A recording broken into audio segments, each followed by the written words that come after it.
저기도 나가는 길이 있구만. 말은 안 해.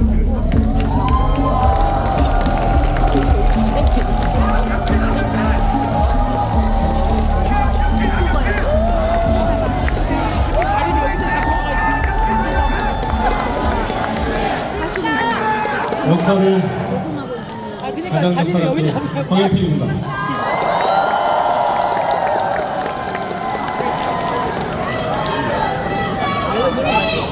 감사합니다.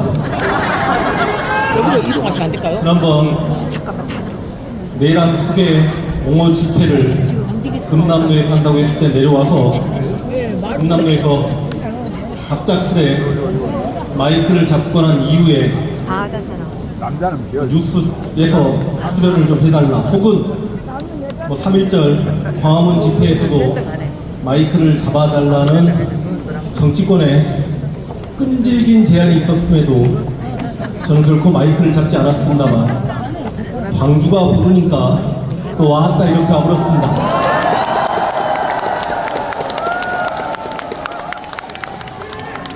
저는 역사하는 사람이니까 잠깐 저에게 주어진 시간 동안에 역사와 광주를 한번 연결시켜 보고자 합니다. 여러분 최근에 뉴라이트라는 표현을 들어보셨죠? 새로운 우파입니다. 대한민국 정부가 수립되고 이승만이 12년 권력을 잡았고 4.19 혁명으로 1년 남짓 장면 정부가 들어섰지만 5.16 군사 쿠데타 이후에 박정희가 18년 권력을 잡았고 12.12 군사 쿠데타 이후에 전두환이 7년 권력을 잡고 난 이후에 1987년 9차 개혁 5년 단임제 이후에 노태우와 김영삼이 각각 권력을 잡고 난 다음에 1997년에 김대중 대통령이 당선되므로 우리 역사상 여야 간의 최초의 평화적 정권 교체가 이루어졌습니다. 그 1997년 대선 자체가 소위 우리가 생각하는 보수 꼴통들에게는 나름 충격이었나 봅니다. 그리고 2000년에 남북 정상회담 직후에 2000년에 김대중 전 대통령께서 노벨 평화상을 타십니다. 그리고 2002년 대선에서 다시 노무현이 당선되다 보니 소위 보수의 지식인 엘리트들은 야, 20세기에 어찌 보면 국민들을 호도했던 방공만 가지고는 21세기를 관통하기 어렵겠구나. 그래서 새로운 우파가 만들어져야 되겠구나. 그렇게 해서 뉴라이트가 출범하면서 이 뉴라이트의 목표는 뭐냐? 일제강점기 우리 경제는 더 발전했고 조선인들 일제강점기에서 살기 좋아졌다는 식민지 근대화론을 뿌리내림과 동시에 이승만에 의해서 대한민국은 건국되어졌다는 이승만 건국론, 그리고 박정희로 인해서 대한민국이 부국해졌다는, 잘 먹고 잘 살게 되었다는 박정희 부국론. 아까 제가 이승만하고 겹쳤나요? 이승만 건국론과 박정희 부국론을 이 땅에 뿌리내리려고 합니다. 그러다 보니 식민지 근대화론을 완벽히 뿌리내리기 위해서는 조선은 망에 마땅한 나라였고 조선은 가난했고 열등했고 조선은 비하되어야만 하고, 그리고 한국인들이 조선을 싫어해야만 일제강점기의 식민지 근대화론에 당위성이 생기기 때문에 그 한국인들과 조선을 떼어내야 하는 과정에서 조선을 크게 바치는 두 기둥이, 두 명의 인물이 있습니다. 그 인물들이 누구인가요? 이순신 장군과 세종대왕입니다. 차마 뉴라이트도 이순신 장군을 공격하기 어려우니 세종대왕을 공격합니다. 지금 온라인상에서, 유튜브에서, 인터넷에서 세종대왕이 얼마나 많이 까이는지 혹시 알고 계십니까? 알고 있어요. 그래서 문제입니다. 그만큼 뉴라이트의 역사 왜곡은 주로 인터넷에서 그리고 유튜브에서 정보를 넣는 20, 30대 청년들의 역사를 왜곡하고 있습니다.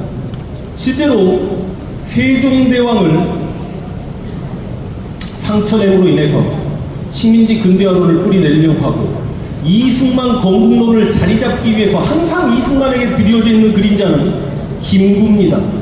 그래서 김구를 상처냄으로 인해서 독립운동을 폄훼하려고 합니다. 만약에 김구가 상처가 나면, 그래서 지금 그들은 김구 주석을 킬구라고 이야기합니다. 지금 젊은 친구들은 김구 주석을 킬구로 인식하고 있고 김구는 테러리스트다라고 생각을 합니다. 그리고 박정희의 부국론을 자리잡게 하기 위해서 김대중을 상처냅니다.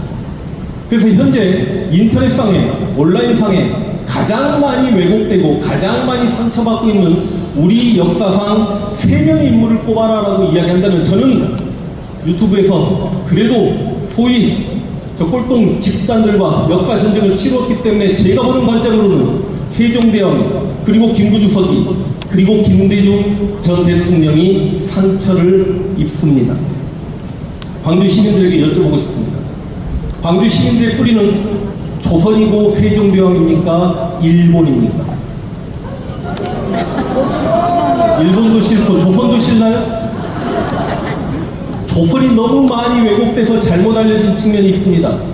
TV나 드라마나 영화에서 항상 조선은 피지배층이 착취당하고 왕은 백성들 생각하지 않고 왕이 쟁탈들이 치열하게 전개되고 신하들은 분당 정치만 전개하고 탕간호들이 백성을 착취하는 거 이거 거의 거짓말에 가깝습니다. 앞으로 제가 그 역할을 그걸 제대로 된 역사를 밝혀낸 작업을 해야 되겠습니다만 다시 한번 여쭤보겠습니다. 광주 시민들은 뿌리가 조선이고 세종대왕입니까? 일본입니까? 광주 시민들은 김구를 존경합니까? 이승만을 존경합니까? 광주 시민들은 박정희로 인해 가슴이 뜨거워집니까? 김대중으로 인해 가슴이 뜨거워집니까? 광주 시민들은 분단 시대가 좋습니까? 통일을 지향합니까?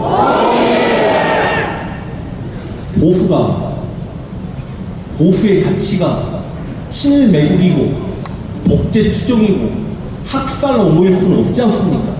지금 광주 시민들의 대답을 들어보아하니 21세기에 광주 시민들은 독재 추종을 거부하고 학살했던 자들을 비판하고 그리고 친일매국에 대해서 굉장히 큰 반감이 있는 그래서 21세기의 광주 시민들은 올바른 역사 의식과 올바른 정치관을 가지고 참 잘 살고 있다. 그래서 나중에 역사로 후손들에게 당당하게 평가받을 것이다. 광주는 지금껏 항상 역사의 정의로움에서 비켜서 본 적이 없다. 21세기 지금 광주 시민들도 그렇게 자랑스럽게 잘 살고 계시니 당당하게 광주 시민이라는 자신감과 자부심을 가지고 살아가시길 바란다라고 말씀드리면서 저에게 주어진 시간이 10분밖에 안 되니까 이렇게 마칠 수 있도록 하겠습니다.